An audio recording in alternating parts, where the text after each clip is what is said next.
Okay, so we're gonna make a start. Just to let you know that I don't know why I've got just queuing on big screen. Hang on.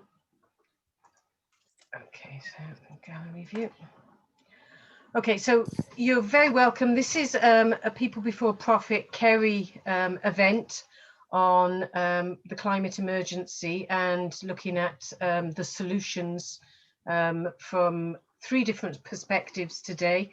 We're very fortunate to have 3 great speakers. We're going to start with Christine Best, who many locally will know as medical herbalist and environmental activist here in Kerry.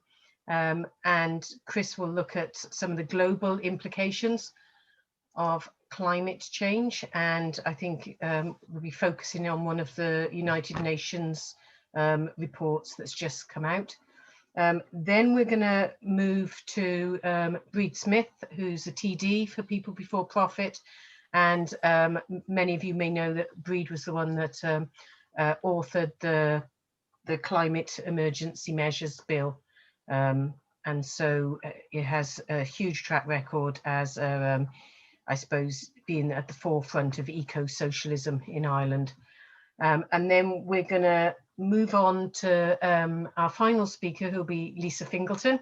And you're very welcome for joining us today, Lisa. So Lisa is, I suppose, first and foremost, a grower, an organic grower, artist, and an environmental activist. And many people in Kerry know of Lisa from initiating something called the 30-day local food challenge. So hopefully we'll get more ideas from Lisa about steps we can all take to be more proactively involved in environmental campaigns and things we can each take part in.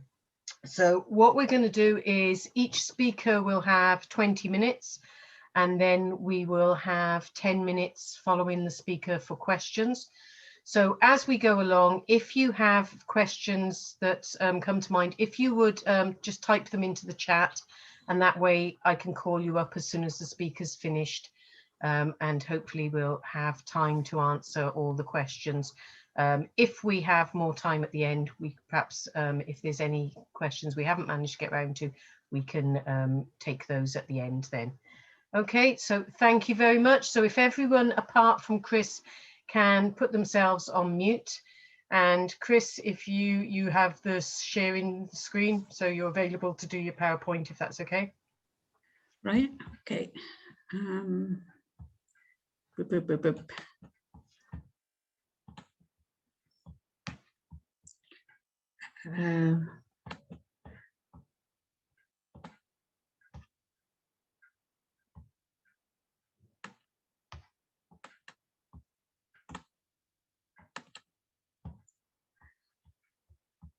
Right, so I have to say that I'm not an expert in this area by any means.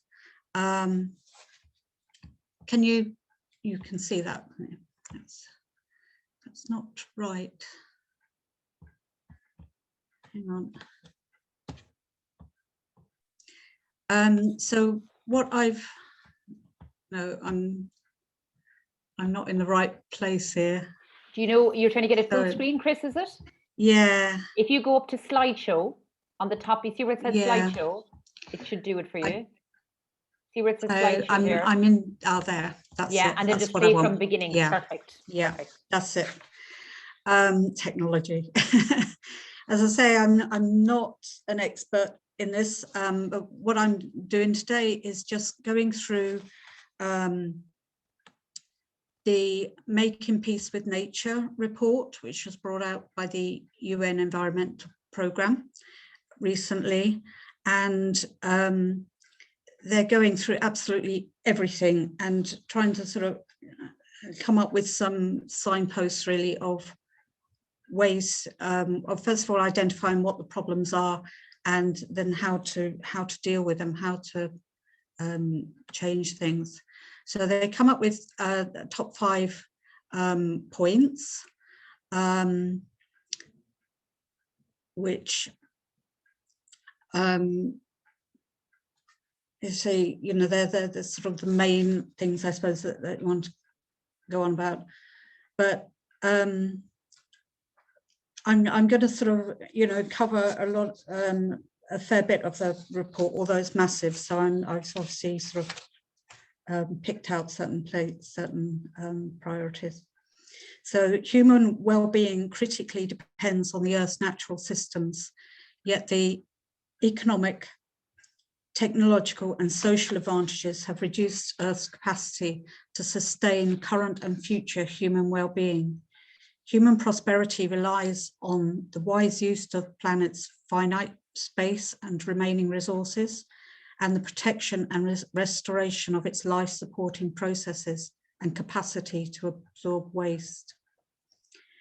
Over the last 50 years, the global economy has grown nearly 5-fold, due largely to a tripling in the extraction of natural resources and energy to fuel growth in production and consumption.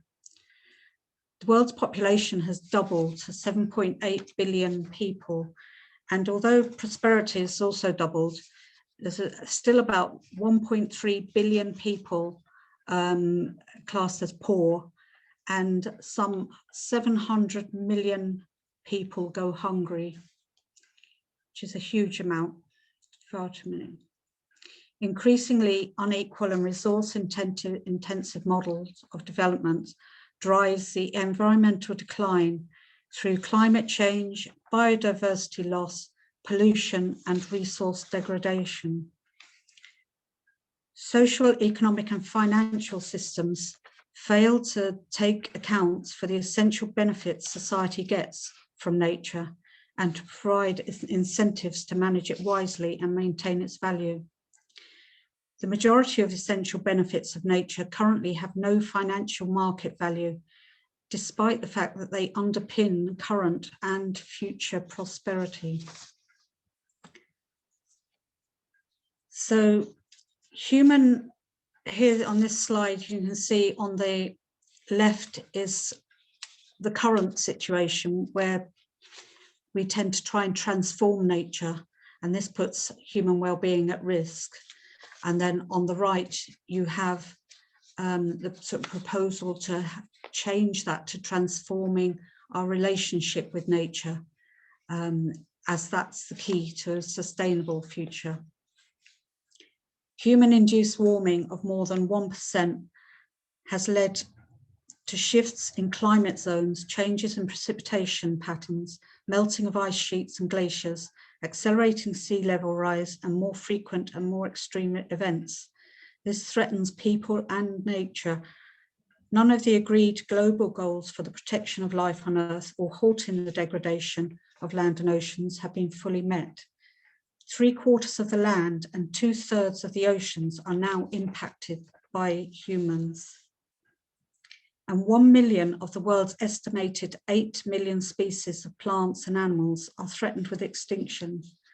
And many of the ecosystem services essential for human well-being are eroding.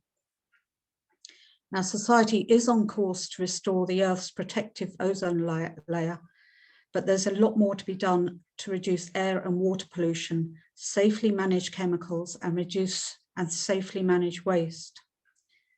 Small increases in temperature lead to changes in weather, precipitation, heavier rainfall events, extreme heat, drought, and fire. These increase risks to health, food security, water supply, and human security. And these risks increase along with warming.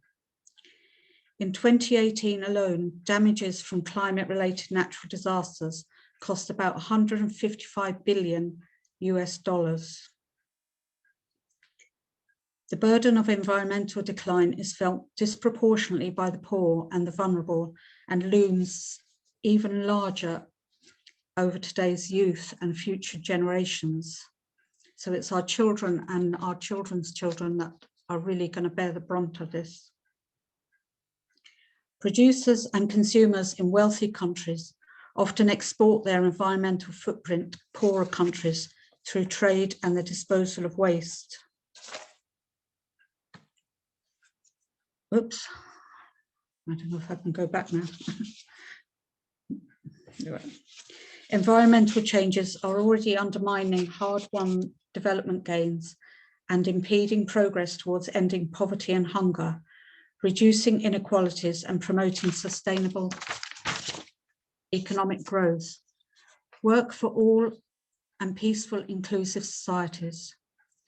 Land degradation, for instance, adversely affects more than 3 billion people. Recent data shows that society pre-COVID was reducing hunger, improving access to clean water, sanitation, and clean energy, but still not enough to meet the targets set in the 2030 agenda. Earth's capacity to sustain growing needs for nutritious food, water, and sanitation continues to weaken in the face of ongoing environmental declines, as vulnerable and marginalized people are currently experiencing. For example, food security is threatened by the loss of pollinators and fertile soil, and this threatens the annual global crop output worth between 235 and 577 billion US dollars. The deteriorating state of the planet undermines efforts to achieve healthy lives and well-being for all. Around 1/4 of the global burden of disease stems from environment-related risks, such as animal-borne diseases like COVID, climate change, and exposure to pollution and toxic chemicals. Pollution causes some 9 million premature deaths annually, and millions more die every year from other environmental related health risks. The risks to human well-being and the achievement of the Sustainable Development Goals will continue to escalate unless environmental degradation is halted. Global warming of more than 2 degrees centigrade, combined with the continued loss of biodiversity and increasing pollution, will likely have dire consequences for humanity. The cost of inaction on limiting environmental change far outweigh the costs of action. Global impacts from climate change are estimated to be very high at the end of the century, unless cost-effective mitigation strategies are undertaken. Human knowledge, ingenuity, technology, and cooperation can transform societies and economies and secure a sustainable future. Decades of incremental efforts have not stemmed the environmental decline resulting from an expansive development model because of vested and short-term interests which often prevail. Only a system-wide transformation will achieve well-being for all within the Earth's capacity to support life, provide resources, and absorb waste. This transformation involves fundamental changes in the technological, economic, and social organization of society, including worldviews, norms, values, and governance. Major shifts in regulation are key to just and informed transformations that overcome inertia and opposition from vested interests. Regulatory processes should embody transparent decision-making and good governance involving all relevant stakeholders. Opposition to change can be diffused by redirecting subsidies towards alternative livelihoods and new business models. The COVID-19 crisis provides an impetus to transformative change. The pandemic and the ensuing economic upheaval have shown the dangers of ecosystem degradation, as well as the need for international cooperation and greater social and economic resilience. This has major economic costs and is triggering significant investments. And it's important that these investments must support transformative change to attain sustainability. The Earth's environmental emergencies should be addressed together to achieve sustainability, given the interconnected nature of climate change, biodiversity loss, land degradation, air and water pollution. Response options that address multiple issues can mitigate multidimensional vulnerability, minimize trade-offs and maximize synergies. Now, limiting global warming to well below 2 degrees centigrade above pre-industrial levels and pursuing efforts to further limit the temperature increase to 1.5 degrees centigrade requires rapid implementation and a significant strengthening of pledges under the Paris Agreement. Globally, net carbon dioxide emissions need to decline by 45% by 2030 compared with 2010 levels and reach net zero by 2050 to aim for a chance for 1.5 degrees raise. And this gives us a probability of about 50%, whereas more ambitious targets would be necessary for higher certainty.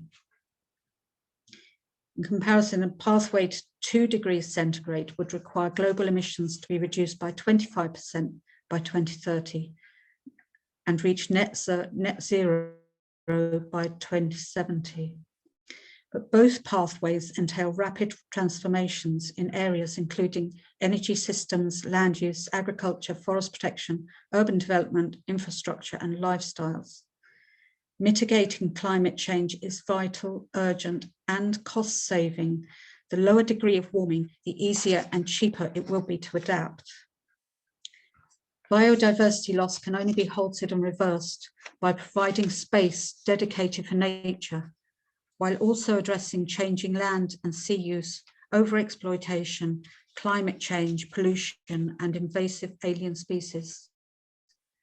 To maintain nature's life-supporting contributions, biodiversity conservation and restoration must be integral to the many uses of terrestrial, freshwater, and marine ecosystems, and coupled with an expanded and better managed global network of interconnected, protected areas designed to be resilient to climate change. The adverse effects of chemical and waste on the environment and human health can be reduced by implementing existing international chemical conventions. Further progress will require strengthening the science policy interface as the basis for evidence-based policymaking and improved management systems, along with legal and regulatory reform. The economic and financial systems can and should be transformed to lead and power the shift to sustainability.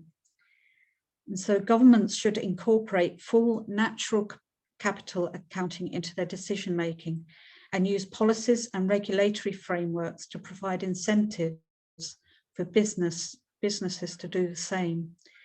Yardsticks such as inclusive wealth, which is the sum of produced, natural, human, and social capital, provide a better basis for investment decisions than GDP, as they reflect the capacity of current and future generations to achieve and sustain higher living standards.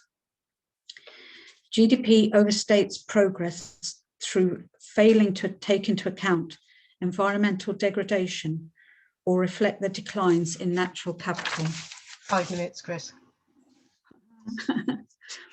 Governments should shift away from environmentally harmful subsidies, invest in low carbon and nature-friendly solutions and technologies, and systematically internalize environmental and social costs.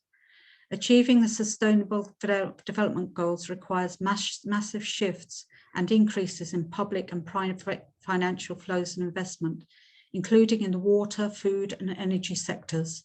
Incentive must be shifted so that investments in sustainable development are financially attractive. Shifting taxation from production, so away from production and labour and towards resource use and waste promotes a circular economy. Potential inequalities resulting from this shift can be offset through social safety nets. Reducing inequalities and the risk of social conflict requires the minimization and reversal of environmental degradation and declines in natural resources. It also requires structural changes to the economy, including steps to promote equity and address individual and community rights to property, resources and education. Feeding humanity and ensuring water and energy security and enhancing the conservation, restoration and sustainable use of nature are complementary and closely independent goals. Achieving these goals requires food systems that work with nature, reduce waste and are adaptive to change and resilient shocks.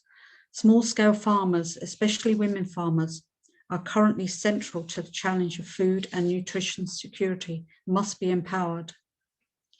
Changes in global patterns of consumptions are critical to transforming food, water and energy systems and to challenging social norms and business practices, improving access to safe, nutritious and affordable food for all while reducing food waste, changing dietary choices and consumer behaviour in high-income countries and groups is central for the achievement of hunger, biodiversity, waste and climate goals.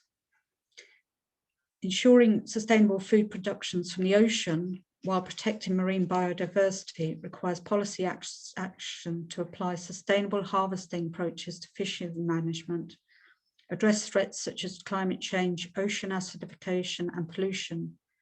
Sustaining fresh water in the context of climate change, rising demand and increased pollution involves cross-sectoral and sector-specific interventions at the watershed or river basin scale by simultaneously increasing water use efficiency, wisely expanding storage, reducing pollution, improving water quality, minimising disruption and fostering the restoration of natural habitats and flow regimes. Universal access to clean and affordable energy requires a transformation of both the production and use of energy. Increasing clean energy coupled with innovation and efficiency gains is vital to achieving equitable and sustainable economic growth while limiting global warming. Clean energy will reduce poverty, indoor and outdoor pollution and provide critical services such as communications, lighting and water pumping. Policies, good practice and appropriate technologies to limit climate change, ecosystems degradation, pollution will reduce associated human health risks from respiratory disease, waterborne, vector-borne and animal-borne diseases, malnutrition, extreme weather events and chemical exposure. Technological change and diffusion are important mechanisms to drive transformation. A One Health approach integrates action across sectors and disciplines to protect the health of people, animals and the environment.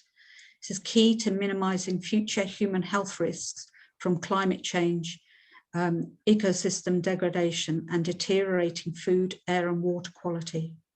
It's also essential to preventing and limiting the impact of future health emergencies, including 30 seconds. Sorry?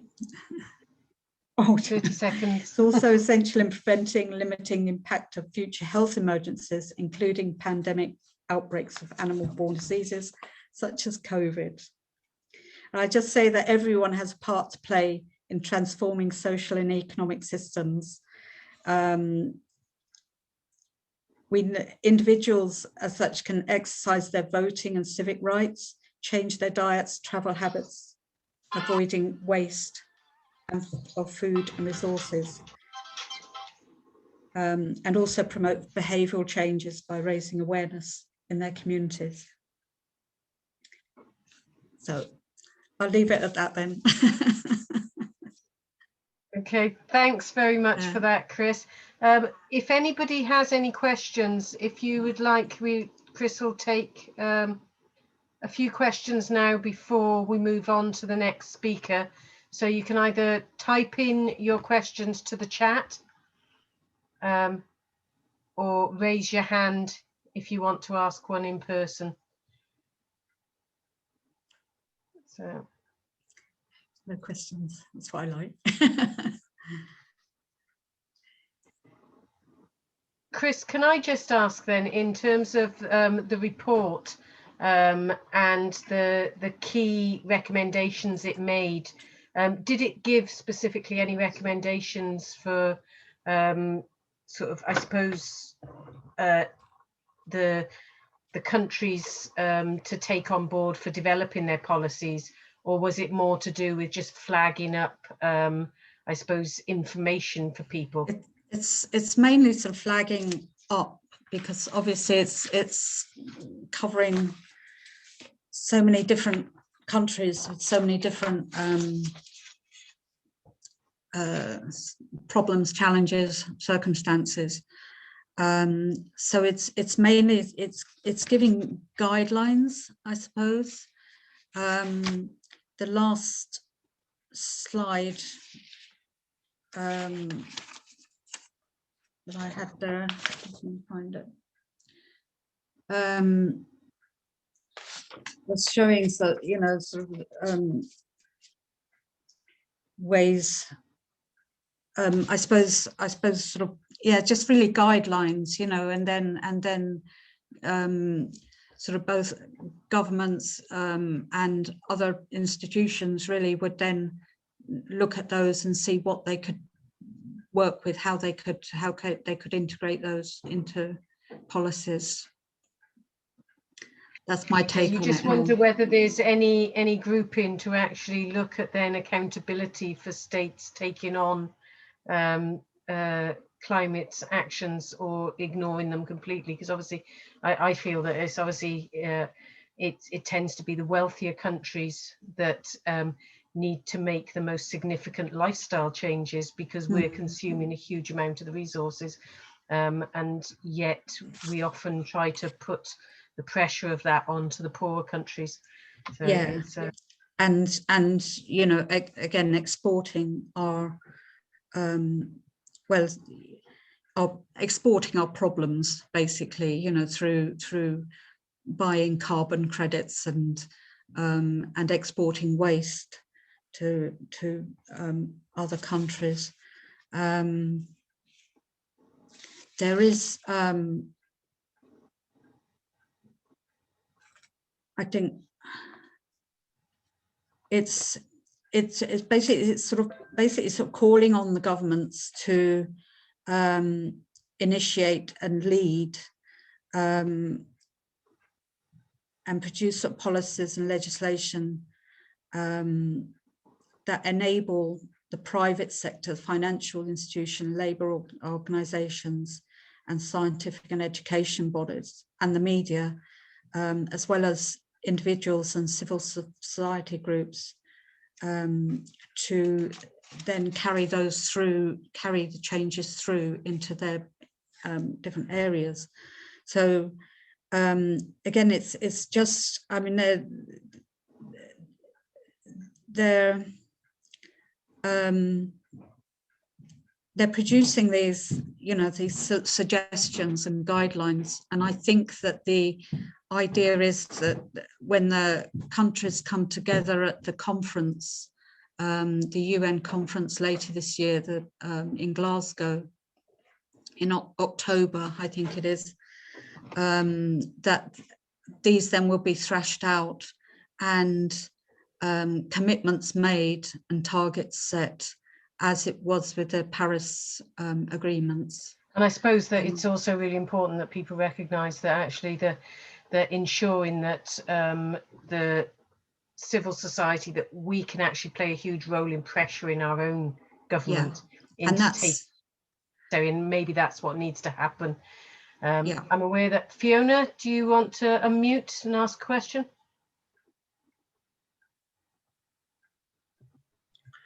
Yeah, I was just going to comment. I see that they recommend that businesses take on the responsibility for the environment, but since they ever since they use steam and excavated coal for industry, they've always known that the environmental impact of using carbon fuels.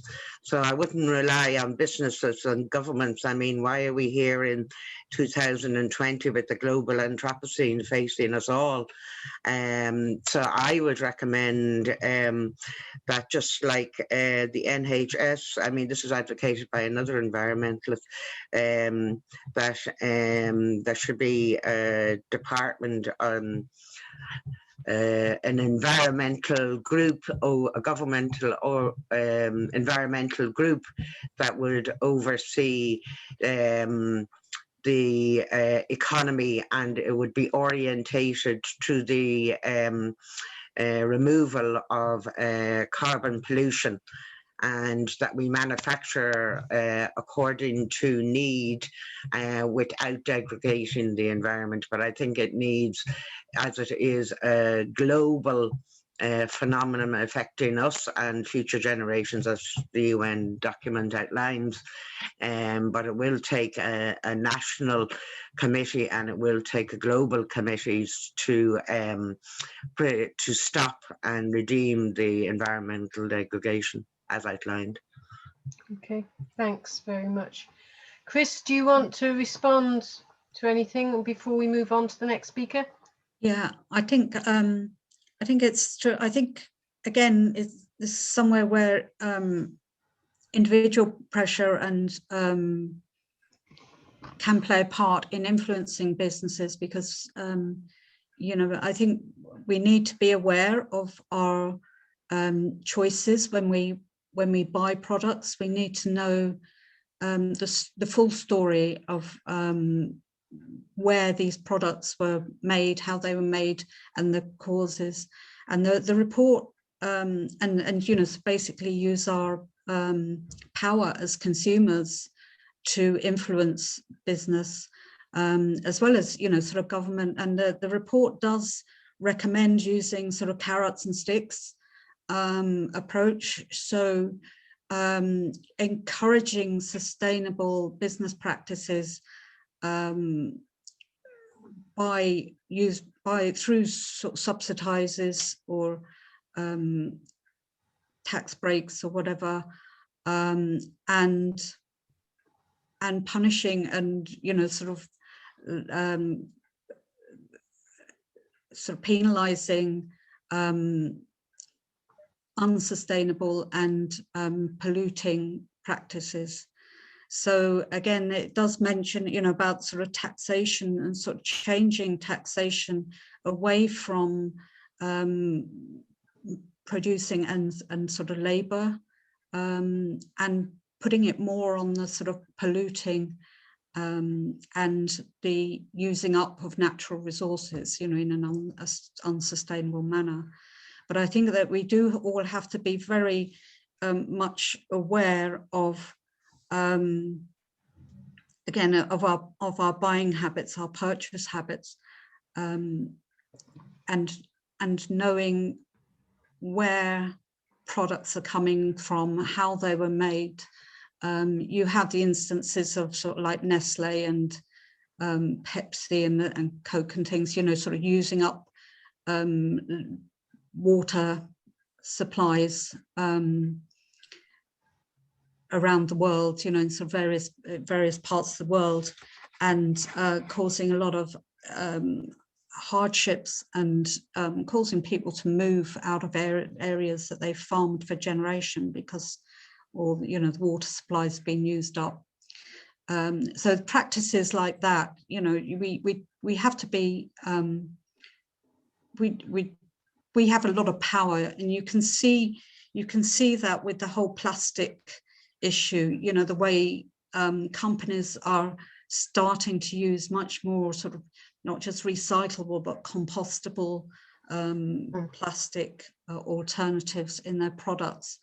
And you know, that's come about because people have said, no, we don't want this anymore. We don't, you know, we don't want the oceans full of plastic islands, you know. It's so we need to be very discriminating in how we spend our money here in the more affluent part of the world, and that takes pressure off those in less fortunate areas, okay, where they have to just, you know, take what they can get, really. Okay, thank you very much, Chris. It's and we're now going to move on to our next speaker, Brid Smith, TD, if you're there, Brid. And Hello, Brid. If I can ask everyone else just to mute themselves again before we start. So, Brid, you have 20 minutes. Would you like me to give you a shout out when you've got 5 minutes to go? Sure, and just to say thank you for having me, and I'm really a big apology. I thought the meeting was at 4 o'clock, and I'm planning my day around the 4 o'clock thing, and for some reason I looked down at my diary and 3 o'clock. So I'm sorry, I really got a bit of a fright there. Well, we're very glad you made it on time then. Yeah. Do you know, I'm sorry I missed a lot of the previous contribution, but I thought what I might do, even though it probably wasn't maybe what was intended when you originally asked me to speak here, but I thought what I might do is to speak to the climate bill, if people are happy for me to do that, because it is the big kind of development in terms of climate action and climate change in the last short period of time.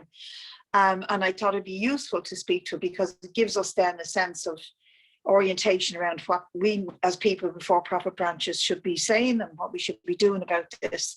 And this is particularly pertinent for Kerry, of course, because of the situation of the LNG terminal in the Shannon Estuary, or the proposal to situate LNG terminal in the Shannon Estuary. So the first thing to say about it is the bill that was presented to us by Eamon Ryan way before Christmas was gone over with a fine-tooth comb by the Climate Committee, which I'm on, the Joint Oireachtas Climate Committee, and that included TDs and senators, and there was hundreds of amendments put in and hundreds of suggestions to the essence of the bill, mainly around things like language and get-out clauses and stuff around future technology and the over-reliance on it, and also the framework in which the bill was situated, that a minister or a department had to take account of, when he originally published the bill, 25 different kind of political issues before they could decide on what carbon budget to implement.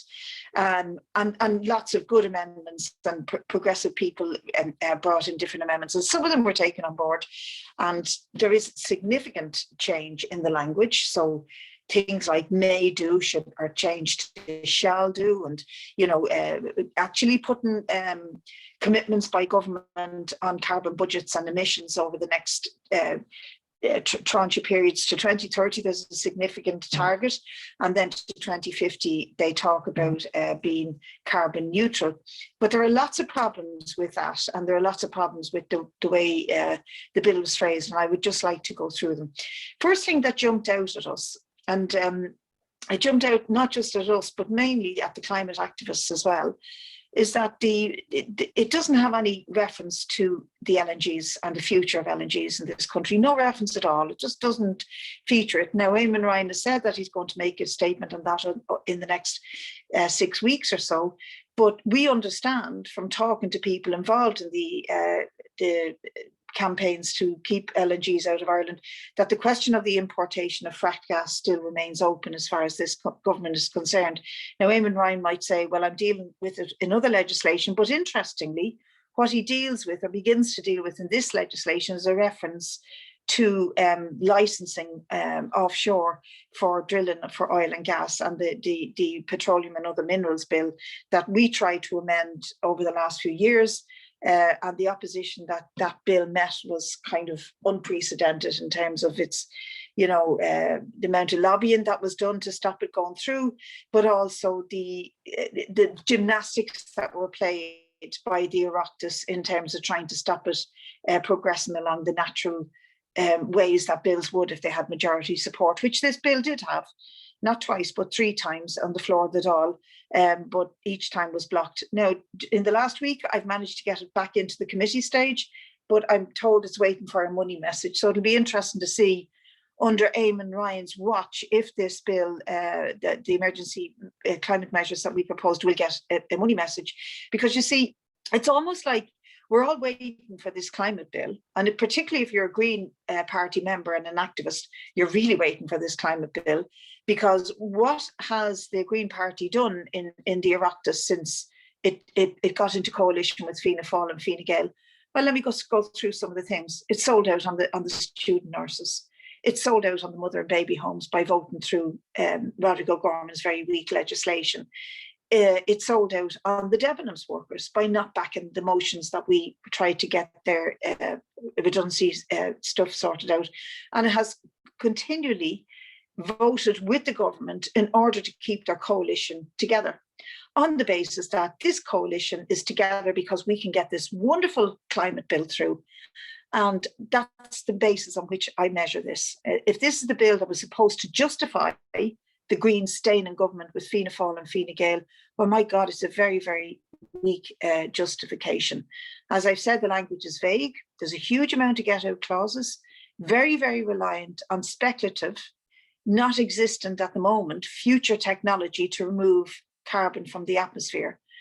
There's a phrase, carbon capture and storage, that they all churn out all the time, but actually none of that technology is proven. They're hopeful in the future they'll be able to capture this carbon and bury it in the ground off Kinsale or Barry Row or wherever, but it isn't a proven technology. But this bill relies hugely on it. It also relies hugely on what the previous speaker referred to, trading in carbon emissions and buying credits from other countries.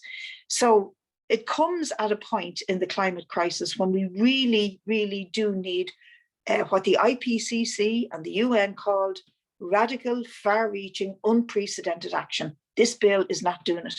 It'll give us a couple of carbon budgets that will pretend to address the question of our reliance on fossil fuels, but actually at the root of it, there's a failure to do that. And the failure is pronounced in many ways. Number one, we need, and we know this government is not going to implement it without pressure, we need to address public transport in a serious way so that we have an electrified bus fleet, an electrified train fleet, and we have frequent, and we argue in People Before Profit, and we've costed this, by the way, frequent and free public transport.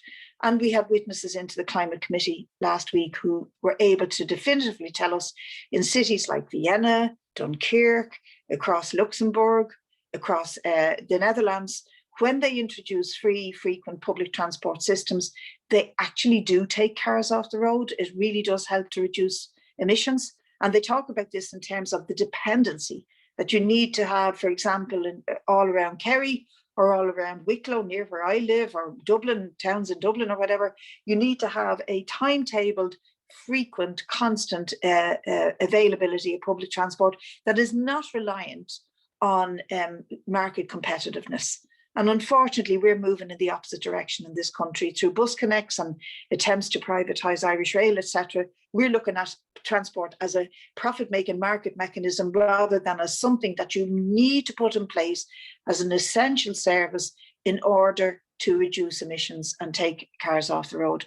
The other thing the bill does is that it gives a special place for biomethane emissions, which is basically industrial agriculture. Now, I have no, pardon the pun, beef with the family farmer or the small or medium farmer at all. And I think they are, in many ways, they are part of the solution, very much part of the solution that we need to address. But the problem is not them. The problem is the Larry Goodmans, the Kerry Foods, the Dawn Meats, who overproduce cattle and overproduce dairy, not actually for home consumption, but to export them. And to make a huge amount of profit on the export of meat products and dairy products. A point was made in the Sunday Business Post article I read online a few minutes or about an hour ago by one of the zero COVID scientists. Is it your man from Trinity? I can't remember. Oh yeah, Tomas Ryan from Trinity. And he makes the point that there is a link, and we can talk about this a bit more in the meeting if you wish, but it's probably even a separate meeting, between industrialized agriculture and coronavirus and the rate at which coronavirus is gripping the planet and moving from animal species into human species. There's a link between the two of them. Our modus operandi of food production is really, really problematic, not just for climate change, not just for the environment, but also for the health of the planet and the health of the human race on it. And he makes the point that if you look at the level of infections in meat factories at the moment, I'm sure you've plenty of them in Kerry, out of 56 or something in the country, 38 of them have clusters. and that we should be shutting them down, because most of them don't produce for home consumption. In other words, me and you, Beck, and everybody else in this meeting are not looking forward to a big healthy steak every day. If we are, we are. But the point is that most of the beef and dairy industry is for export. And there's a special place given to biomethane production, in other words, to the industrialized agribusiness in this country. And that is given in the bill. The other few things to say about the bill is that although the language says it will pursue a goal of, and in many cases they've changed pursue to achieve, that's good, but it actually talks about being carbon neutral by 2050. Now, what does that mean? Actually, carbon neutral means that it doesn't mean that you don't stop emitting CO2. It means that you offset it against the mechanisms I talked about earlier, buying carbon credits, looking to the future technologies, etc. But one of the most interesting things about the targets, because a lot of people who I have great respect for, particularly scientists who I've worked with on looking at gas as a transitional fuel, for example, came out initially skeptical about the bill, but are now saying, oh, it's good. We have these targets and we have these budgets. But one interesting thing, very interesting thing politically about it is that it sets targets between now and 2030 and between now and 2050, but they be averaged out, not in a particular year or in a particular set of years, so they be averaged out. So in reality, you could find that the marriage between Fianna Fáil and Fine Gael and the Greens is kept alive on the basis of this bill, but there is nothing that compels them as a government to reduce our emissions between now and the lifetime of this government ending, because all you're looking at is an averaging out of this budget, not an annual, you must this year reduce by, we would have said 10 to 12%, they said 7%, but there is nothing that legally binds them to reducing it on a year-on-year-on basis. So you could have a situation where the Greens, Fianna Fáil and Fine Gael stay in this happy-clappy marriage until the next election and come out of it without any reduction in our emissions, because that's not what it holds them to. So the fact that they're looking for flexibility on,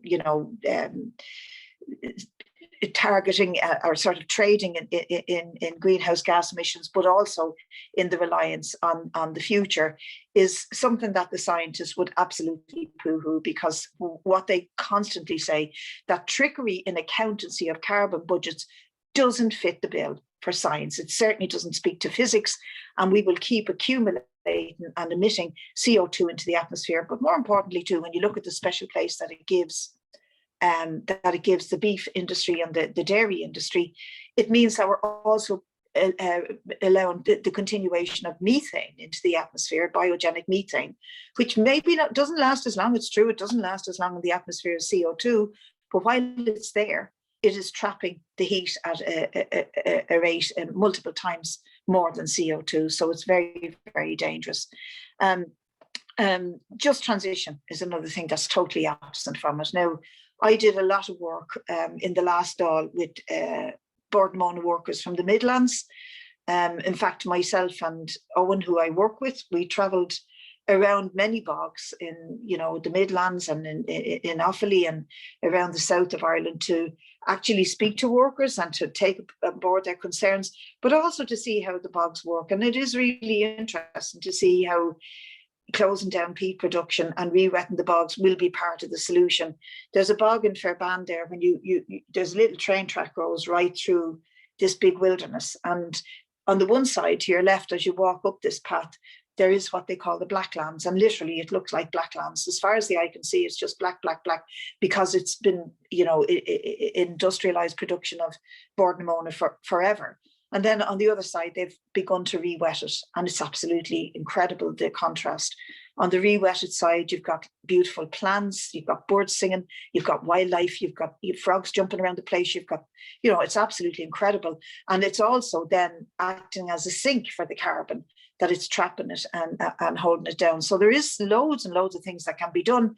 And Bord workers and farmers and all the rest of it, I think, are, as I said earlier on, are part of the solution to this. But as somebody who's also represented workers and their rights over the years, I understand completely where they have a gripe, and that is that they are not being taken care of in terms of their redundancy deals, their access to packages for redundancy, access to retraining and education, and also importantly, what kind of pensions are they giving them? Because most board and Mona workers are hurtling towards pension age. They're not actually young fellas, because over the years they've outsourced some of the operations. So young fellas don't work, young fellas and young ones, I should say, young people don't actually work directly for Bord na Móna. They work for the outsourced companies for them.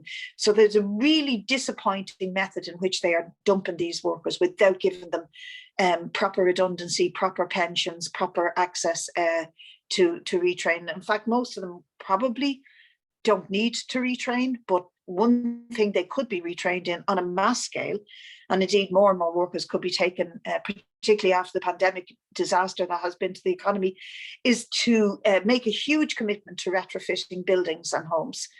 Deep retrofitting of buildings and homes would so much so help to reduce our emissions, and this bill doesn't actually address that. Now, obviously, okay. Thanks. Obviously, Eamon Ryan and the Greens will say, well, it's not meant to address all these things. It's meant to set up a, what do they call it, an infrastructure around governance that would legally bind future governments to carbon budgets. But there's an inherent contradiction inside of that, is that these carbon budgets are not about reducing emissions. They're actually about budgeting and offsetting one thing against the other. So just to repeat, the over-reliance on future technologies, the over-reliance on carbon capture and trading and all that sort of stuff, and buying credits from other countries, is inherently buried into this bill.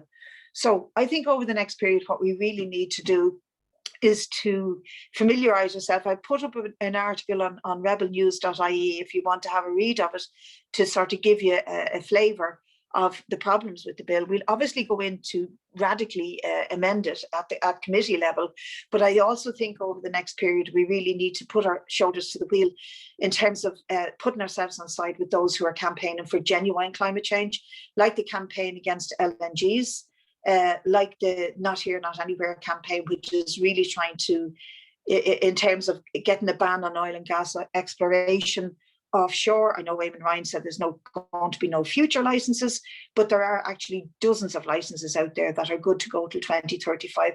He needs to be forced to take them, to take them on, and to amend the legislation so that they too are blocked. And so I think we need to be campaigning. There is talk, the previous speaker mentioned the COP22 in Glasgow later in the year. Hopefully, if we come out of the pandemic, we will be mobilising in Glasgow, and we will also be agitating across the world for a climate strike, and taking the example of Greta Thunberg and the school kids, that actually workers take action on climate strike. And it's really important because it is about, not just transition for the communities here in Ireland, whether they're in the Midlands or the Bord na Móna workers, but just transition for the entire planet, because the swathes of the planet who are not bearing responsibility for this crisis are the ones who are paying the highest price. In other words, people who are living in the global south, who suffer from a combination of droughts and floods and hurricanes and all of the other implications of climate and famine, are the ones who are paying the highest price. But we also have to mind who pays the price here. Are we going to continue to penalise poor people by piling on the carbon taxes, small farmers by piling on the carbon taxes on them?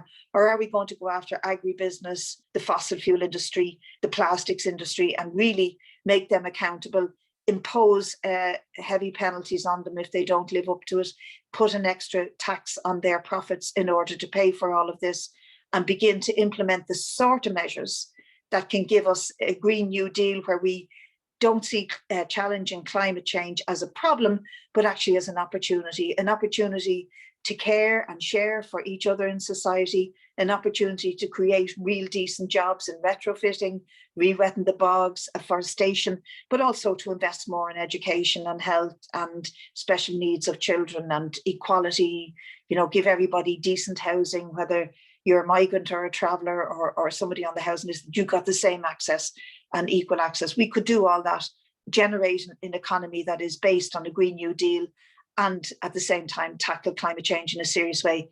Unfortunately, the Green Party in government, sometimes I ask myself, what's the point?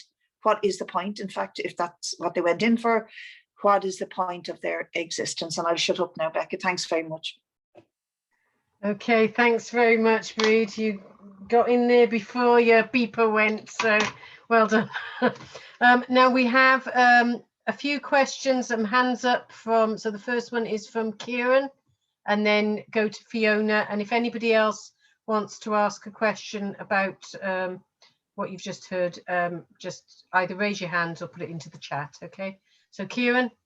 Yeah, you can hear me. Just one thing first about the COVID. Like a lot of people are working from home now, although sometimes their employers aren't giving them the option there.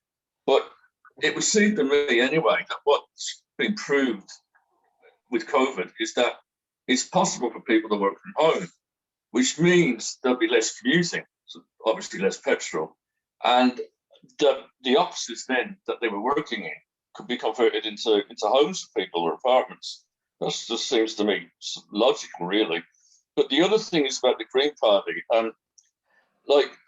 It's possible, I don't know, I'd like to know Brid's view on this, if there be a split in the Green Party.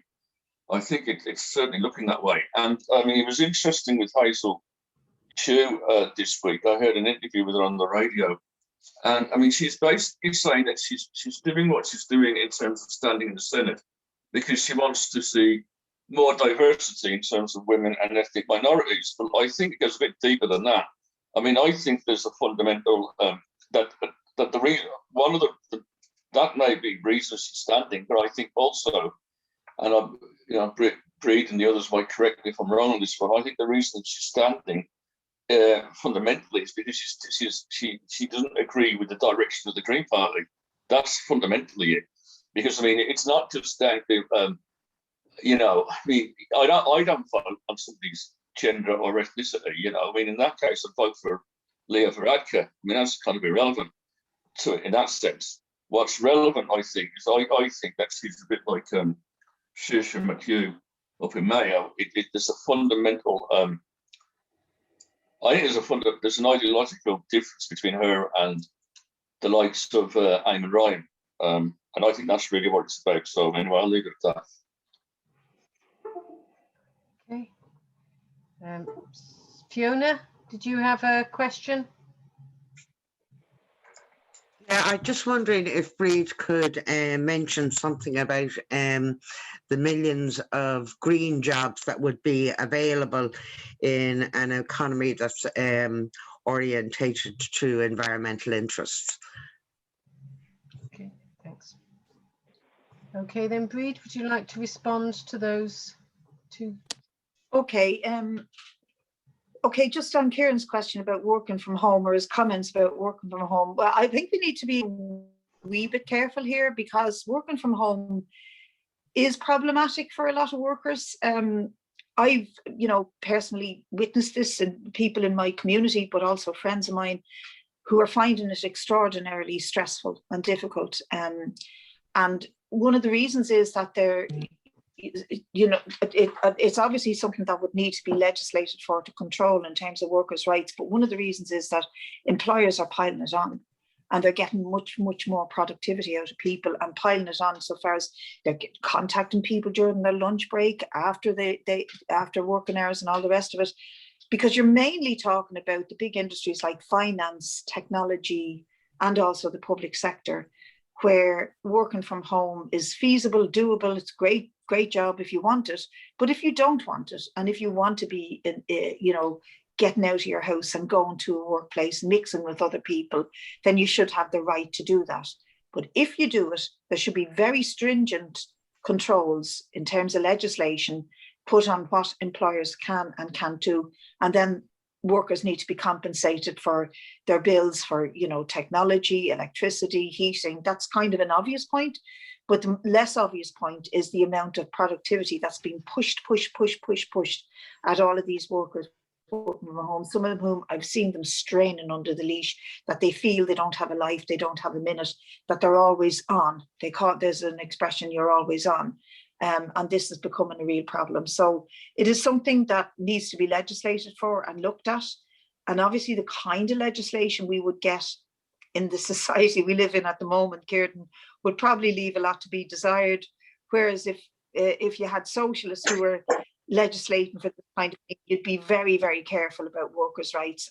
Personally, I kind of worry about it, because I think it's a shame to atomize workers. I think it's better if they're hanging out together in the same workplace and talking to each other and mixing with each other. I just think it's healthier from the point of view of a collective who can actually make a difference in changing their own terms and conditions, as well as making a difference in society. On the green jobs, Fiona's dead right. There are so many green jobs that could be provided for. If you take, for example, the ramped up scale that we need to produce renewable energy, there's a kind of a myth that the world is actually moving to renewable energy. It's not. It's very slow. Only about 2% of all our energy needs are met by renewables. But if we were, for example, to create a similar company to the ESB that was created back in the day in the 30s or the 40s or whatever it was, that is a state-owned, state-run renewable energy company that built at scale wind energy out at sea, for example, we could be not just carbon neutral, or bringing down our emissions in terms of our how we run our homes, or heat our homes, or energize our cars and our public transport. We could be actually exporting electricity, because we're in a prime position, the situation of the island, to capture wind and solar energy. So just even think about the amount of jobs that could be created there. Re-wetting the bogs, afforestation, they'd be nice jobs. I wouldn't mind a job in the forest myself. And actually then moving towards a more caring and sharing society, where we get more nurses, more teachers, more creche workers, and see that those things are far more valuable than just the profits of the multinationals who make chips for computers and stuff. Okay, Brid, we just got a question in as well from Patrick. If that's what it says, he was going to ask you, what's the best way to convince small or family farms that a true green shift like this would be in their best interests? I think the best way to convince them is to say that our focus is on Larry Goodman and the industrialized production of beef and cattle, because I know for a fact, because I work with farmers politically, that they are sold well short in terms of, they rear a few beasts, bring them to the market, they don't get the price, and the price is not reflected for them for what you and I pay for it as consumers, but also they are undercut all the time by the interference in that market of the monopolized influence of the big agri-food producers. And so I think the best argument is to say we need to tackle agribusiness in agriculture in order to give farmers a fair deal and deliver a just transition for farmers, who can play a huge role in actually shifting how we do food production. But we have to make sure that they're looked after and that they don't suffer financial losses, but they stand to gain from it. Okay, thanks very much. Now we're going to hold off for any other questions on this bit until after the last speaker, if that's okay, to give Lisa time to go through her presentation. So thanks very much for that, Brid. And we're going to hand over now to our final speaker today. That's Lisa Fingleton. Lisa is organic grower, an artist, and a very well-known environmental activist here in Kerry, who's been involved in organising the local 30-day food challenge. So we'll hand over to you now, Lisa. Thanks very much. Super, great to be here today. So I'll just get this up for you here now. So can you all see the screen? Yeah. And can everybody hear me okay? Yep. Yeah. If there's any problem, you might just let me know next, and you can interrupt me. Okay. So I had written a little piece for today, but what I'll do is I'm just going to leave that aside, and if I have time at the end, I will come back to it. So it's hard to summarize everything I wanted to say today, and I really enjoyed the first two presentations. So I called it Moving Forward, Staying Grounded, because I think part of the challenge in the whole climate change is that many of us are trying to rush ahead and find the solutions, and yet we have to stay grounded. And there's an expression that I heard recently called solastalgia, and it's by Glenn Albrecht, and he talks about solastalgia is the homesickness when you are still at home, but your home environment is changing in ways that you find distressing. So for those of us who've been involved in environmental issues for many, many years, it can be quite distressing. And I suppose I feel strongly that, you know, getting depressed and getting despairing is not going to help anybody. So we have to find ways to sustain ourselves. So just to clarify, as Beck said, I'm here in my personal capacity today as an artist, a writer, a filmmaker, a grower, and I'll just show you where we're based. So what I'd just like to do is very briefly, I mean, it's only 20 minutes, is just to, first of all, show you where we're at and what we're doing. So my partner and I live here in Ballybunion, and I just wanted to show you a few slides of the actions we're taking to overcome, I suppose, the solastalgia and to keep us going. Then I'm afraid I'm going to take us on a bit of a dip into what I see as some of the issues, particularly here in Kerry. I am not an expert in them all, and I'm not going to pretend to be, but I just wanted to raise some in case any of you felt like taking up the mantle. And then just very practically, Chris had asked me to talk about some very practical actions we could take. So we'll stay level, we'll dip, and we'll go back up to what we can do, taking ourselves out of this today. So Ballybunion, this is where we are. So we're just here under the hill. And this is our house, a 200-year-old house that was a rambling house. It's on the first maps in Ireland. So it was on the pre-famine maps, and the front part of the house there. My partner and I, Rena Blake, we do a lot of projects here, certainly pre-COVID, and some of them we're trying to stay going. So we run a project called the Barn Away. So yes, we're an organic farm, an eco-social farm. So we do social farming here with people with disabilities and other people. We have studios here, photography, film and art studios. I'm in my studio here at the minute. We collaborate with artists, obviously pre-COVID, so people would come here on residency and make films and different projects. This is our wildflower meadow that we started last year. We have a native woodland, and yeah, it's coordinated by the two of us. So this is my studio where we're in today, and I like the ostrich there at the back. One day I was very fed up last year. I was thinking, you know, would it look any better if I was upside down in the situation? But the idea is it's a mirror, so we're all looking in the mirror and we're part of the solution. So last year, one of the things I suppose that we did was we planted 10,000 trees here last year. I just was feeling like really overwhelmed at the time. We have to do something, and we have to do something fast. So in cooperation with Greenbelt, we planted 10,000 trees. So there they arrive very unglamorously in bags. And the tree on the right-hand side of your screen there is one of the older trees in the land. I call it the Ivy Grove area, and the children love to climb it. So we have a native woodland that's much older, sort of pre-World War, maybe 50s, 60s, and then there's 10,000 baby trees as well. So it's hugely exciting. And that's one of the baby trees at the bottom there. You can see that it's not actually higher than the rushes. And this would be one of our earliest gardens. So we have two main garden areas for horticulture. So we grow vegetables, organic vegetables, and this would be the original garden on Gardein. And that is not a decapitated person or anything like that, or a de-headed person. It's something we saw on the electric picnic and we liked. So this would have been 2019. We went to a climate change and consciousness conference in Fingleton, and I would definitely look up Fingleton if you're not aware of it. It's an ecological community in the north of Scotland, really amazingly inspiring what they do. So this was April 2019, and I just thought, oh my God, we live in heaven. This is amazing. Look at the blossoms on the trees. And then we went to Fingleton, and not only did we spend 10 days with 350 people from around the world discussing climate change, but also on the Friday night before we were coming back, there was a really bad storm that hit Ireland.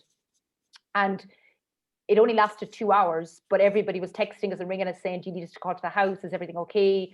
And we came home to this. Every leaf and every blossom was gone. And I just remember crying in front of the trees that we planted, and it took them months to recover. That same storm hit almost a month, I'm not saying the same storm, but a similar storm hit a month earlier. And Chris was talking earlier about extreme weather events. I think what people often find hard if they're not farming, like we're here on a 20-acre organic farm here in Kerry, and we're here bones of 15 years, and I've been farming since I was a child. So I grew up in the Midlands on a farm. And I've never seen this level of extreme damage that happens in 2 hours. And that's extremely frightening. So last year we planted a tunnel full of greens we just couldn't keep them alive with the water, the extremity of the heat. And we had a 10-week drought. Again, everybody else was celebrating, going, oh, isn't this fantastic? We've lockdown, but we have heat. Whereas for farmers, that was extremely stressful. And I know a lot of people who lost all their food, and we lost our crop of potatoes as well in the summer due to just disease again. It's just very, very extreme weather. And Ahrú is the word for climate change. This was a painting I did. So I'm an artist. So I did this painting at the start, and Brid and Chris mentioned this about, sort of animals. And, when I felt we were making progress. I felt we had the Kerry Climate Action Network. I felt we were moving forward, and people were starting to talk about climate change, and we were out on the streets, and Greta Thunberg was getting a lot of attention. And then COVID happened, and we all started talking about this bat that had contaminated us and everything else. And I felt like the real elephant in the room is climate change. And that's what's really going to impact on society and on the planet. And I'm glad that we're back here today talking about it, because I think it's just, well, it goes without saying, it's essential. This would have been another painting I did. So I suppose I'm just talking about some of the issues that I would see as really important. I did a series of paintings about bees, and the last in the painting was where the bee gets revenge. So it's all about the people spraying the bees, and then this is the revenge of the killer bee. But just our use of pesticides, even it's spring now, and our use of pesticides, our use of Roundup. We have bees here. I think they're really struggling, and I'm really worried about them, and they can't sustain it. And we talk about this vague, pollinators and the lovely bees and butterflies, but the level of pesticides and chemicals that we're putting on our land is, in general, is just not sustainable for any of us, but particularly bees. I'm just flying through some of the issues, and then I'm going to come back to food specifically, because that would be my area. But wouldn't let today go without mentioning fungi. And I mean, tragic and all, as fungi is disappearing, and the value fungi was to everybody, and the financial benefit was to Dingle. I just find it incredible that we are not talking more about the Shannon estuary and our marine protected area in the Shannon. We're one of 10 areas in the whole of Europe who have breeding dolphins. And when we talk about things like LNG, and we talk about offshore wind and anything else in the Shannon, I really feel that our priority has to be these incredible dolphins that anywhere in the world would be just, I feel protected and minded as a first priority. So these are only a couple of miles from our house. That's actually fungi. The other issue, of course, and Brid mentioned it as well, is about the bogs, and I would have done a lot of the work on the bogs with another artist, Monica de Bath. But this is last year, I think, just a couple of miles from here on the way to Lixna. And as I said, this is a field. Now, to me, as a farmer and somebody living in North Kerry, and this is a couple of miles from the house, I just find these images frightening. We went to film a project, and we actually couldn't get past on the road. And this is, you're probably very aware of the maps, but the OPW have put together maps. And so they can be very frightening to look at, but this would be the worst case scenario, the high end scenario for Lixna.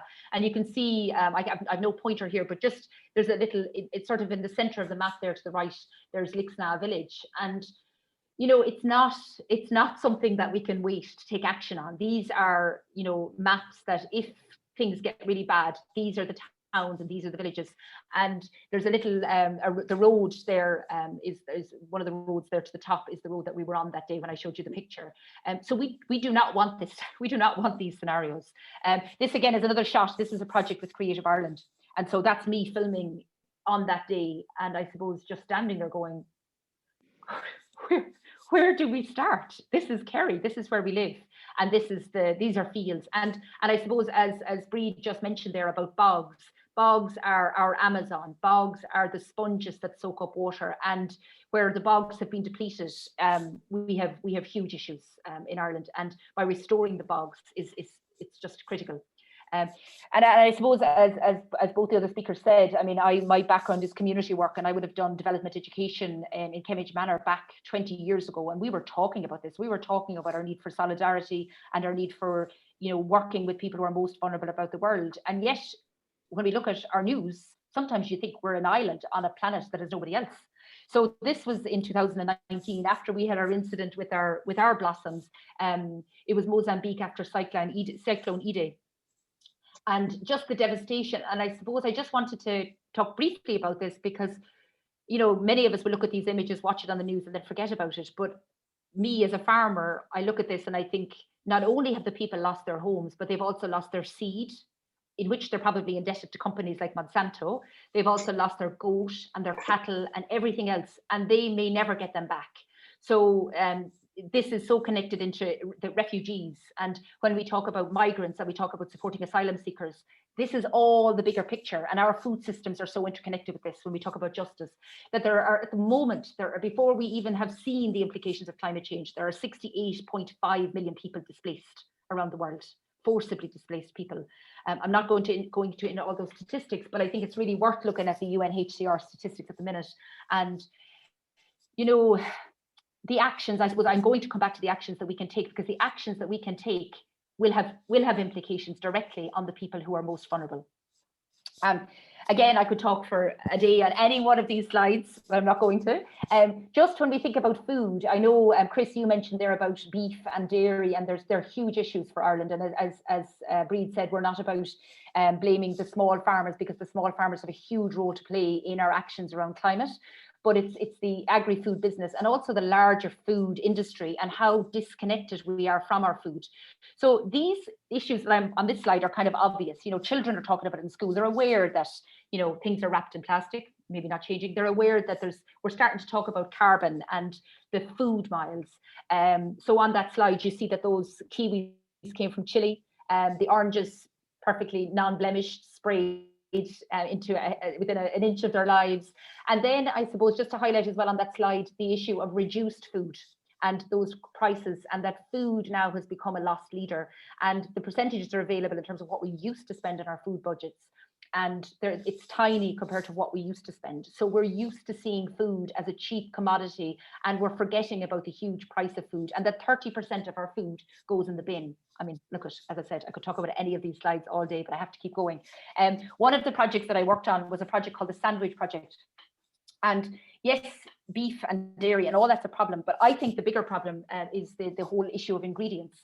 And I bought a sandwich a couple of years ago, a BLT sandwich, and there were 43 ingredients in the sandwich. And what amazes me about this is that I feel we're so disconnected from our food that we see this, it's printed there, and yet we eat it without knowing what we're eating.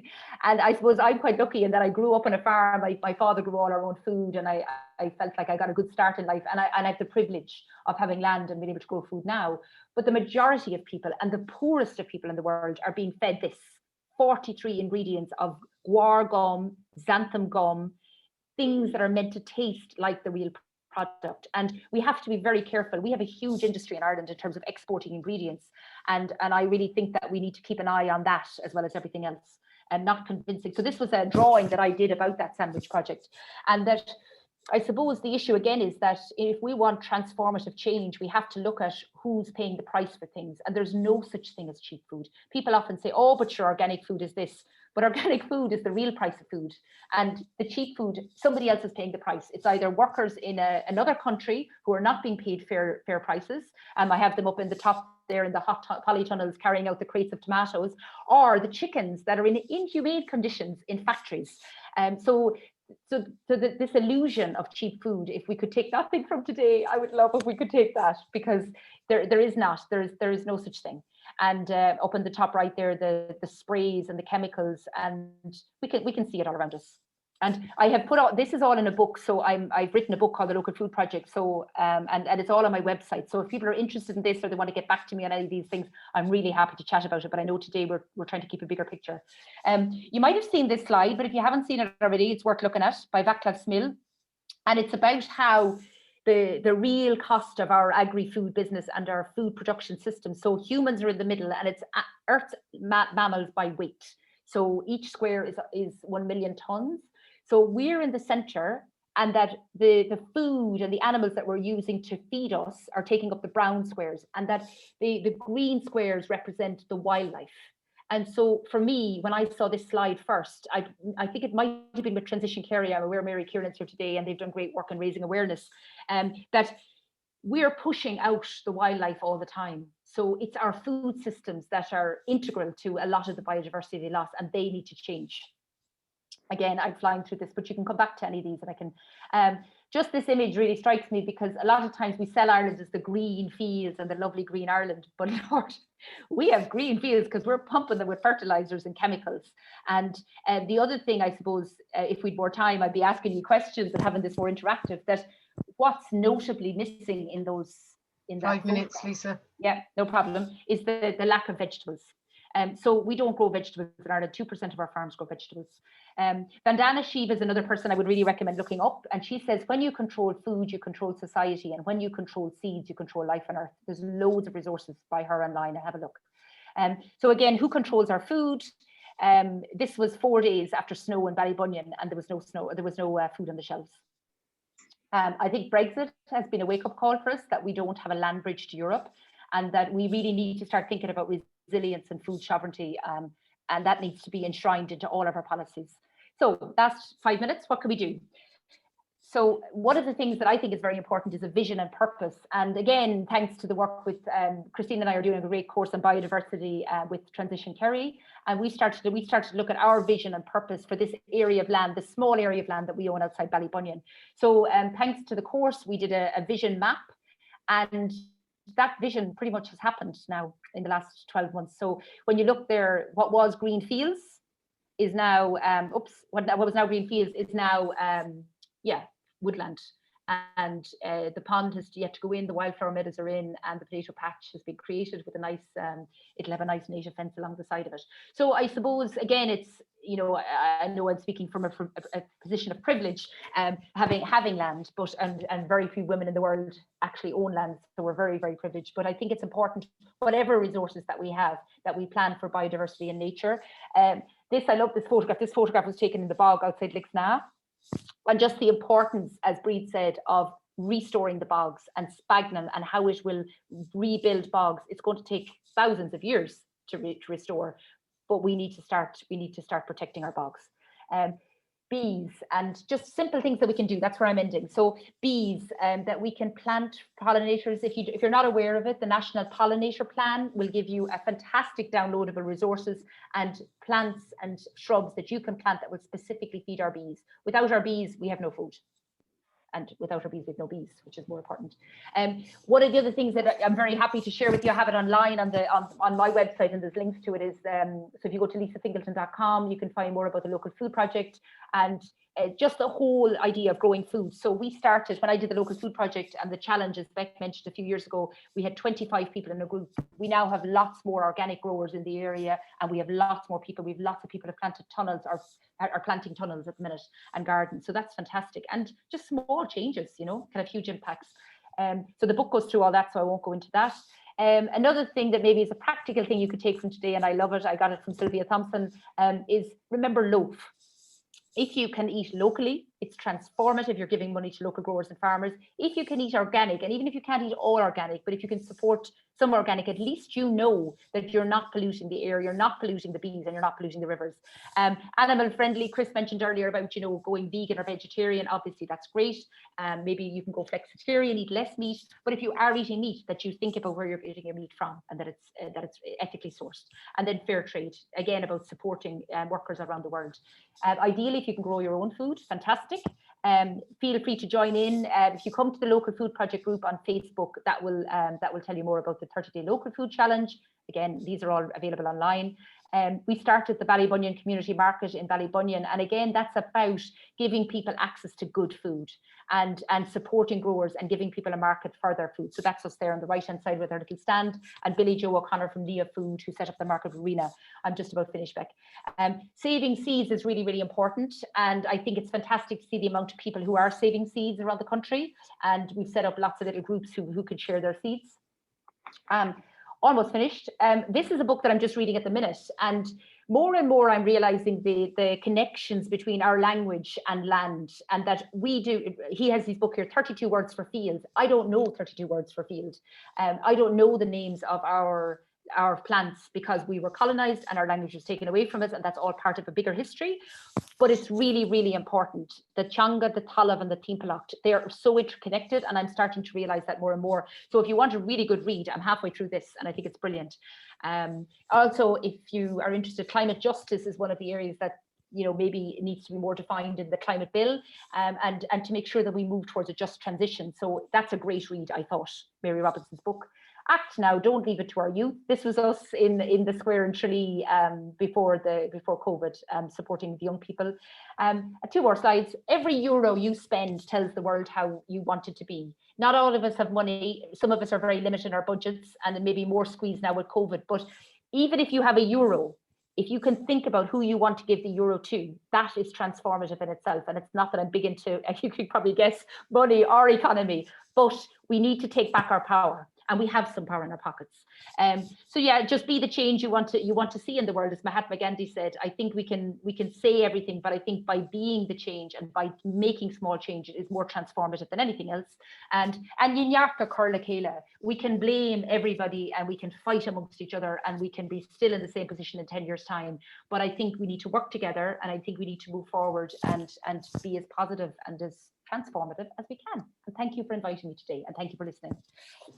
Okay, thank you ever so much, Lisa. That was, I mean, I'm sure that there'll be a number of questions and comments relating to that.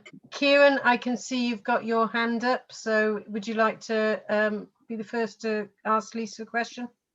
Yeah, well, it wasn't so much, well, the one thing to Lisa and Christine is about, I mean, I know like that individual actions would make a difference, but it's a bit like COVID as well. I mean, the same kind of thing's been said about that.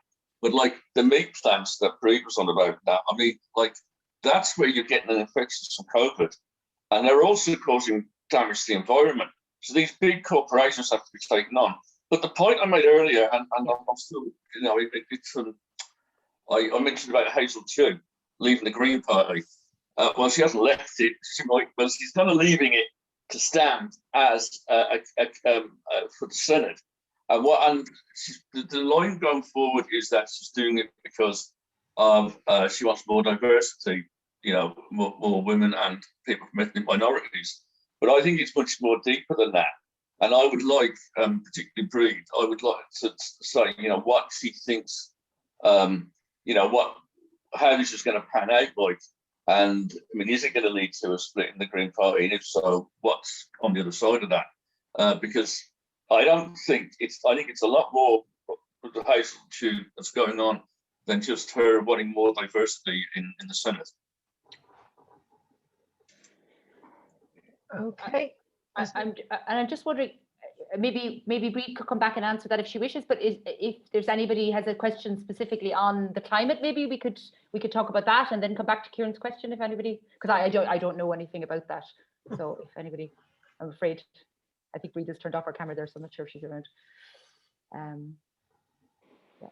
Anybody got any other questions on food? I know that there was a comment written onto the chat that said there's a community climate conversation happening next Wednesday with Kerry PPN and reps from community groups and Kerry County Council.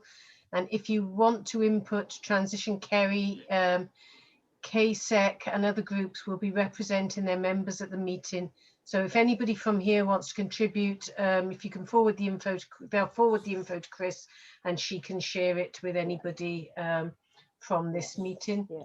And I think that there's individual consultation, there's group consultation, there's lots of different things going on at the minute. But yeah, I think in terms of Kieran, like it's system change. Do you know what I mean? That a lot of the problems, I think that's why I kind of always reluctant to come up with small solutions, because the small solutions, while they often make us feel better and they're important, we need radical system change in everything that we're doing at the minute.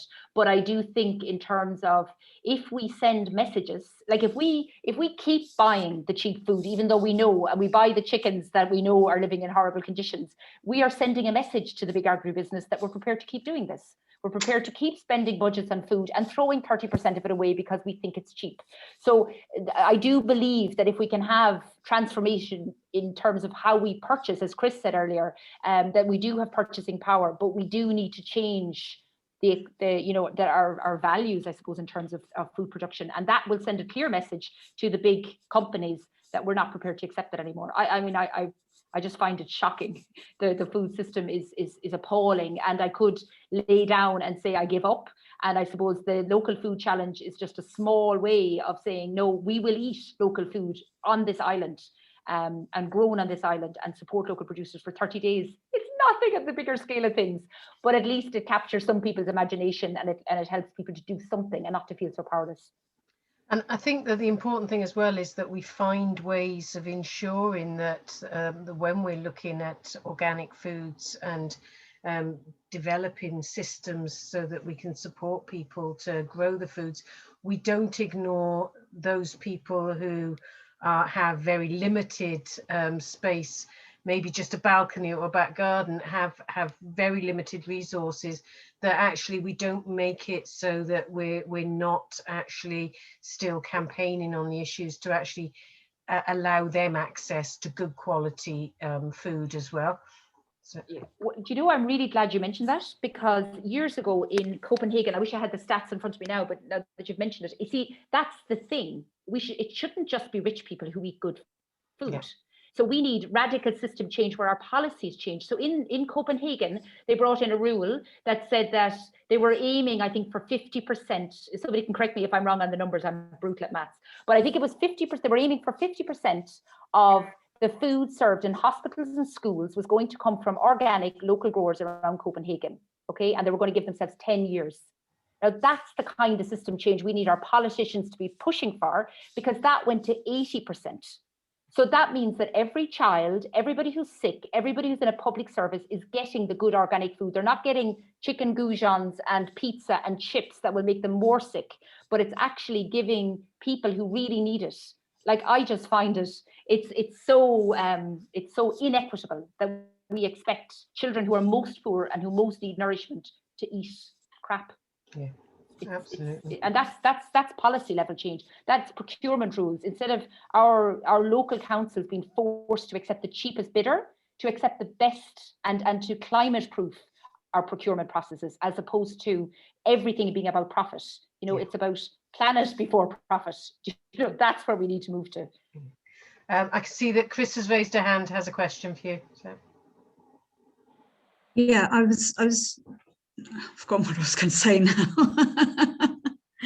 Yeah, what I was going to say, you know, the idea of making sure that the kids get decent food, you know, good organic whole foods rather than junk, is a bloody good investment for the future, because, you know, you're going to limit the need for healthcare in the future, and education is, you know, I'm all for education, and sort of sometimes it's the educators that need educating. They, you know, you need to get the message into schools as much, and I think that locally here there's been huge input through the Green Schools action through Gortbrack, Neve I think is around here somewhere, and Ian have done an awful lot in sort of getting school gardens going, but you know, trying to get good healthy food into people is, you know, it's only got benefits. And sort of going back to the meat plants and everything, I think certainly there is still a lot that individuals can do, whether it's lobbying our elected representatives, whether it's on the council or in the Dáil, and keep at them, sort of let them know what we're not happy with and what we want done, but also, again, going back to using our power as consumers, because that shouldn't be underestimated. McDonald's now are looking into having, I'm not sure that I like this idea, but they've asked for a company to develop a vegetable beef burger, you know. I mean, it's going to be factory made, you know. So, but that's responding to people's changing attitudes towards eating meat. So there's an awful lot that that can be done through exercising our choices as consumers. And can you imagine? Can I just say there's just 2 more questions coming. So if I can take the first question from D. O'Shea, and then Mary Kiernan has a question, and then we're going to close the questions because we're at 4:45 now. So if I can just go to D. Hi, sorry, my camera isn't working. Lisa, are there any figures for how long it would take Ireland to get back to a stage where it's actually feeding itself? How long it would take Ireland to feed itself? Well, it's really funny, you know, I don't know if this is going to answer your question, but I went to a Seed Savers talk years ago, and Madeleine McKeever was speaking at it. Yeah. And it was quite depressing, because she was really like, no, it's too late for the individual actions. We need radical change, like the Copenhagen example. And I said, have you anything positive to say? We were all so deflated. And she said, well, in 1845 or whatever, we fed 8 million people on the island of Ireland.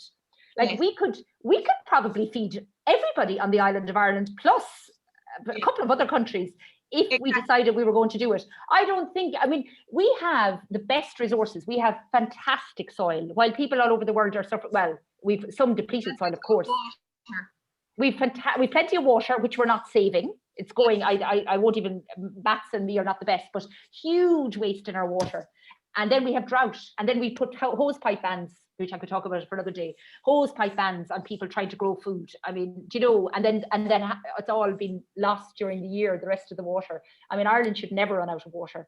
So we have water, we have soil, we have generally clean air, and we have, within 2 generations, we have the expertise of growing. And the knowledge is still here in the community. I'm just wondering, is anybody actually thinking at the moment about what if we did get covered? Well, do you know what's really interesting? Do you know what I did? We need to be able to do that.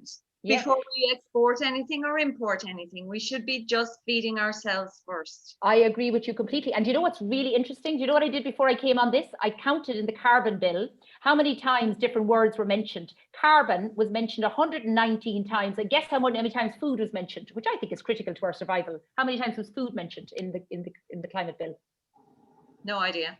0.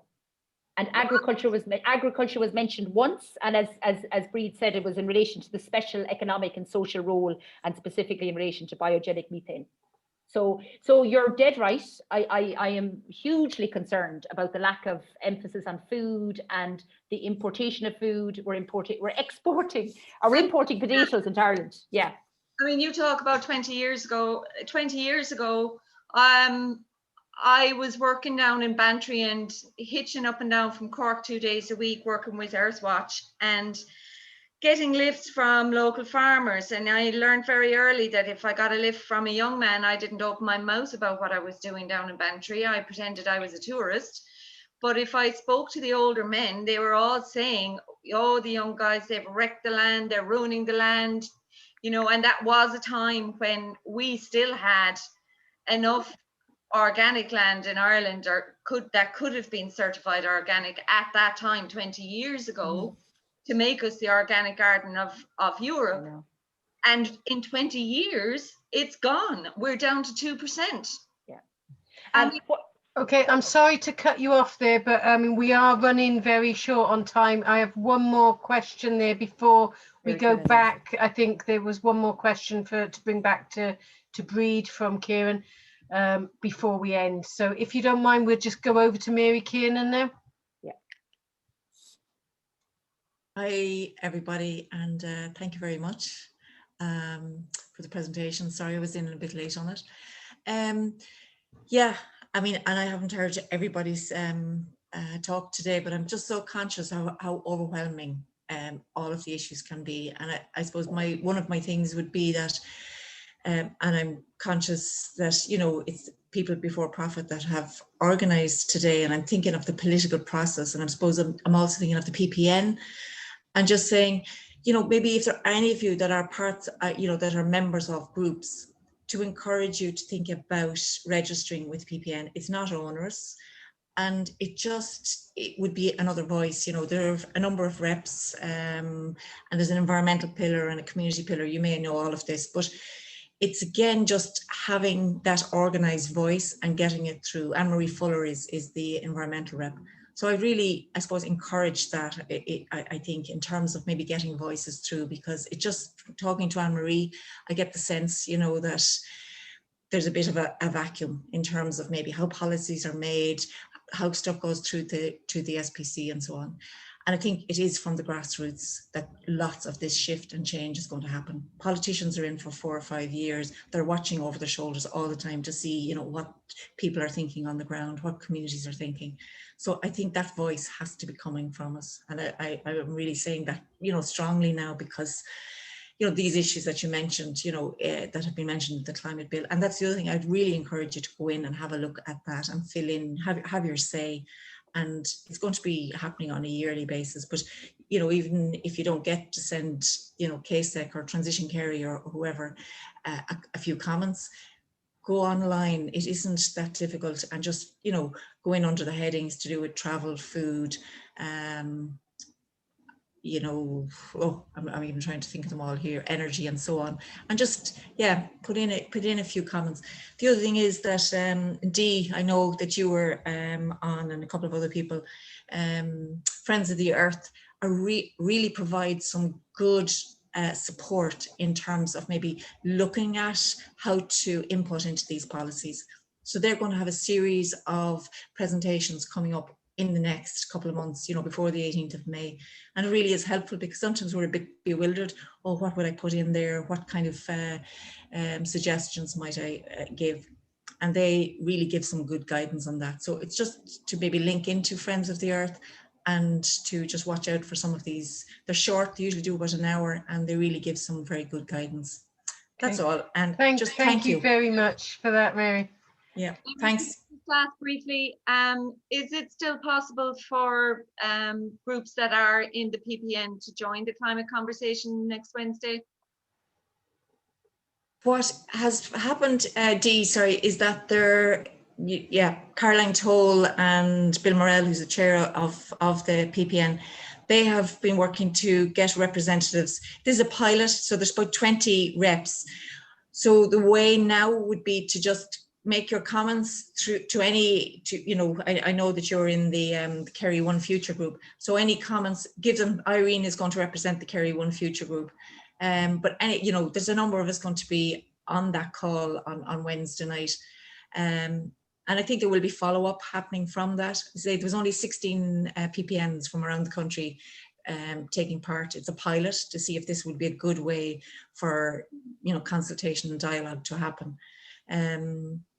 So okay then, like I said, sorry, I'm really just very aware that we've 5 minutes left, and so if I can just thank you all for your contributions. If I can just come back to Brid for one final comment before we leave, and I think that there was a question that Kieran was still had mentioned, something around Hazel Chew, and sorry, I missed the question earlier. Do you want me to ask it again? Hello?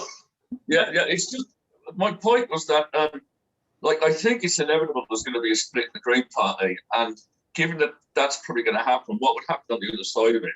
And that I don't, like, the recent thing with Hazel Chew is that she said she is, it's because of ethnic, you know, she thinks there should be more ethnic and, like, gender diversity in the Senate. But I think it's a lot more than that. I think there's an ideological difference there between where she is and where Eamon Ryan is. And I would just like to ask Brid what she thinks of that development and that situation. Okay. Do you want me to come back? Yeah. Okay, well, I agree with you. I think there's more to it than just, I want more diversity in the Seanad. There's a certain amount of ambition too. I mean, never underestimate how ambitious people are for promoting themselves too, you know. But I think that there is a fundamental problem that the Green Party have, and it breaks down on the lines of those who really care about just transition and those who just care about getting a bill through. And so there is a group called the Just Transition Greens who are a lot of them are former Greens now, former councillors and all, who are meeting regularly to look at how they would tackle these issues from the outside. But so it's all interesting and all that, Kieran, but I've no idea where it's going to lead. I mean, I've no predictive influence or foresight on that. It's just, it is a fact that they have a problem.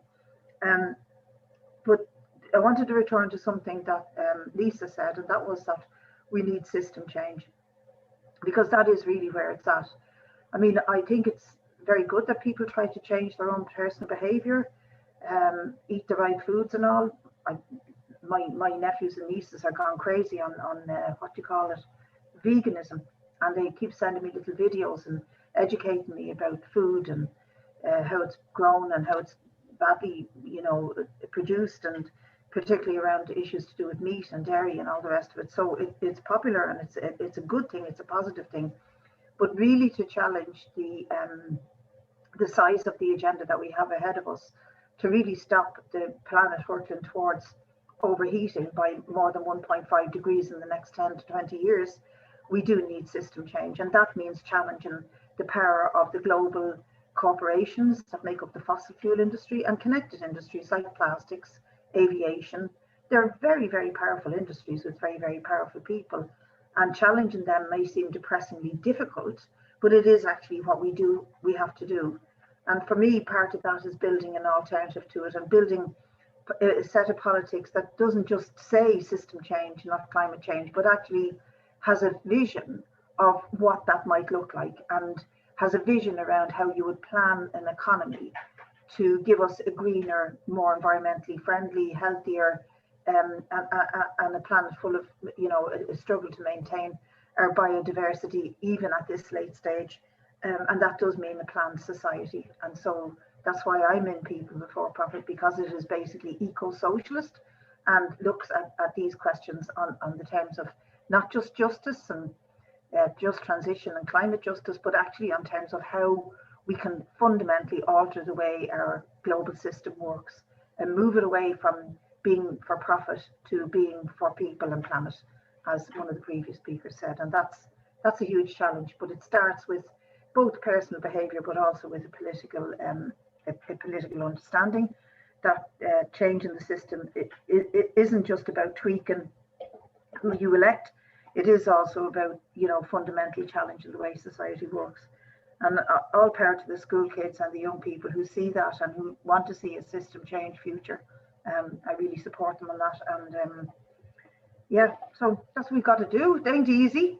It's very challenging, but it's also, I think, very, very interesting. And learning about science and nature and how it all works or doesn't work together is really important for all of us as individuals who want to participate in this discourse. So I think we should keep going with meetings like this. When we do get out of COVID, we will have to return to the Fridays for Future protests and the climate strikes, etc. And I look forward to that, because I know we're all browned off with the restrictions, but it does mean that we can return to the role of people power in trying to save the planet. Okay, well, thank you very much. I'd just like to thank all three speakers, Chris, Brid and Lisa, for really interesting discussion today, and thanks to everyone for taking part. And for those of you who haven't considered joining People Before Profit, I'll just do a shameless plug that we have a Kerry branch here, and we meet at the moment online once a month, and we welcome new members to come and take part and help us progress some of these campaigns. So please get in contact with us if you'd like to know more. But thank you all for taking part today, and look forward to working with you on the climate actions in the future. Thanks very much. Take care. Bye-bye. Bye. Thanks, everyone. Thanks a lot. Bye. Good job. Thanks everybody. Bye. Bye, guys. Bye.